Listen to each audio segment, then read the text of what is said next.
Hello, my name is Crystal. Welcome to my channel. Please like, comment, and subscribe. I hope you're having a great day. Today we'll be discussing Jennifer Pan. Now this might be a little bit of a longer video, so grab a drink, got my ice cap, and let's get started. Today we'll be discussing the events that occurred on November 8th, 2010, as well as the events leading up to that night. Let's start by discussing the family. I apologize if I pronounce any of these names incorrectly. I did YouTube it, and I'm hoping that my pronunciation isn't terrible. The mom, Becca, the dad, Hui Han, and then the son, who I'm not going to name, and the daughter, Jennifer Pan. This is the Pan family that we're discussing. Jennifer's parents were from Vietnam. They moved to Canada and got married in Toronto. Jennifer's parents worked extremely hard. They worked blue-collar jobs, and eventually they saved up enough to buy a house in Unionville, which is in Markham. I guess it's a borough of Markham, but it's a nicer area. A small little fact is my husband actually proposed to me in Unionville. Totally off topic, but it's very beautiful there, especially on Main Street. Back to the story. Jennifer's parents were very strict and they had high expectations for her and her brother. Her parents expected her to excel academically as well as in her music classes. If you're on the outside looking in, you would label her parents tiger parents, which if you don't know what it is, I did use AI Google to get the exact definition. And that is, tiger parents employ a strict, demanding, and authoritarian parenting style, pushing children toward high academic and extracurricular achievement. While proponents believe this approach fosters success and resilience, critics point to potential negative outcomes like increased anxiety and low self-esteem in children. And the negative side effects is pretty much what happened to Jennifer. Jennifer really struggled to keep up with her parents' expectations. In elementary school and middle school, Jennifer did well academically, and she always exceeded in her music classes. In high school, Jennifer was more in the middle of the pack, but still excelled in her music. And this is where Jennifer's deception really started. Jennifer couldn't be average. She couldn't disappoint her parents like that. So she started to forge report cards. In her parents' eyes, she was a straight A student. Jennifer ended up orchestrating this plan to make her parents believe that she was in university, which she originally was accepted into a program, but due to failing a class in grade 12, they ultimately removed her from the program. And her parents had no idea this was going on. Jennifer used Photoshop to forge a high school diploma and presented that to her parents, so they truly believed she graduated high school. They thought that she received all of these scholarships, and they thought she was attending classes. Really what Jennifer was doing to pass the time was she was hanging out at cafes, she worked in restaurants, and she also taught piano. Jennifer would purchase secondhand textbooks online and get notebooks and fill them up with all of these notes. She put a lot of effort into this deception. Eventually, Jennifer asked her parents if she could stay with a friend that lived close by, make it an easier commute to her school. So from Markham to downtown Toronto, which is where the university that Jennifer was attending, it takes approximately an hour by train. And then if you're driving, it really just depends on the traffic, because that could take anywhere from like 30 minutes to an hour, sometimes an hour and a half. So of course, staying with a friend that lives nearby is a lot easier. The only problem is this was actually not her friend. The person that she was asking to stay with was Daniel, her boyfriend. Jennifer's parents banned her from dating. They said it was a distraction. No boyfriends, no parties, no sleepovers, and she couldn't even attend school dances. Jennifer did eventually bring Daniel to meet her parents, but they did not approve of him. Since they didn't get the approval, they continued to date in secret. Daniel, Jennifer's boyfriend, was a known drug dealer, and he also managed a Boston Pizza. So Jennifer lied about graduating high school, lied about getting into university, lied about who she was staying with downtown, and Jennifer is also lying about where she's working.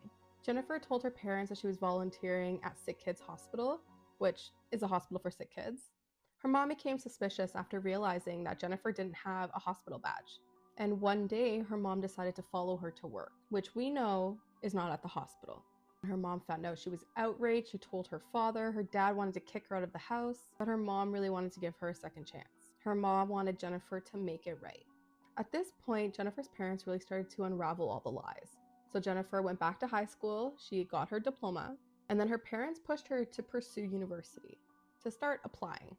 During this time, Jennifer was only permitted to go to school and teach piano. It was forbidden for her to have any relationship, any contact with Daniel. in any capacity. However, they did stay in contact.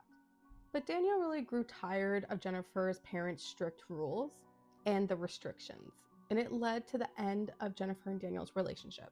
After some time, Daniel ended up getting a new girlfriend, and that made Jennifer extremely jealous. Jennifer would create situations of her being attacked, and then she would blame it on Daniel's girlfriend. This is when Jennifer chooses a path, a very dark path, that she can't really return from. Did she take this path so she can finally be with Daniel? Shockingly, Jennifer starts looking for hitmen, professional hitmen. Her and Daniel were calculating her inheritance and figuring out how much the professional hitman costs and subtracting it to see how much she would get. I'm not familiar with the world of hitmen or hitwomen. I'm assuming that it's not easy to find someone. There's probably a lot of police officers on there pretending to be hitmen just to catch you and, ultimately put you to jail. At first, Jennifer does find someone. It's a kid from her high school, and she pays him around $200, which sounds like it's just the down payment, I guess. I don't know. And eventually, he actually returns the money and says that he cannot go through with the plan. At this point, you would hope Jennifer would wake up, realize what she's doing is absolutely insane. I know she has strict parents. I know she's disappointed them, but just leave. You don't have to kill someone. You can just leave. I know she probably doesn't have anywhere to go. She doesn't have money, but would you rather be in prison? And that brings us to the night of November 8th, 2010. For Jennifer's parents, Becca and Hui Han, again, I apologize if I'm saying that incorrectly, it was just a normal night. Jennifer's mother went out dancing. She always goes line dancing on Mondays, and she always returned around approximately 9:30 p.m. Jennifer said she heard her mom come home, locks the door behind her, and then shortly after she hears her mom calling for her dad. When Jennifer went to leave her room, this man approached her and he had a gun. The man said, "Put your hands behind your back." And of course, Jennifer listened. The man then started to tie Jennifer's hands. Then the guy starts asking Jennifer where the money is. He wants Jennifer to show him all the money. And he said, "If you listen to me, you will not get hurt. No one will get hurt." 2 more men appeared and they ended up bringing her downstairs. So at this point, she has 3 men with her, and then there's a 4th man downstairs. The guy that was downstairs was asking Becca where her purse was, where her wallet is. Her English isn't fluid, so she's trying to give them what they want. And she kept trying to get up, and they would just push her down. They were getting upset with her because she wasn't understanding what they were asking. The men then brought Jennifer back upstairs and tied her to a banister. The assailants then proceeded to take Jennifer's parents to the basement. She heard all this yelling, them screaming, "You lied to us! You lied to us!" And after that, Jennifer hears 2 pops, 2 gunshots. Then Jennifer heard her mom scream, a scream she's never heard before, followed by more gunshots. The assailants then fled the house, and while Jennifer's tied to the banister, she was able to get her phone from her pocket and call 911. When the police arrived, they found Becca deceased and Hui Han in critical condition. They rushed Hui Han to the hospital where he was put into a coma. When the police arrived, they thought this was a robbery gone wrong, except there's no valuables missing. Police started to dig, and what they discovered left them shocked. They would uncover a web of lies that Jennifer told her parents. She then became suspect number 1. And the nail in her coffin was when her father, Hui Han, woke up from his coma. He told a very different story that occurred November 8th, 2010. Hui Han told the police that Becca did come home around 9:30 p.m. like she always does every Monday after line dancing. He was then woken up in the night by a man with a gun. He was brought downstairs with his wife, Becca, where she was already being held at gunpoint. At this point, Jennifer comes down the stairs with one of the assailants, and she's being friendly with them.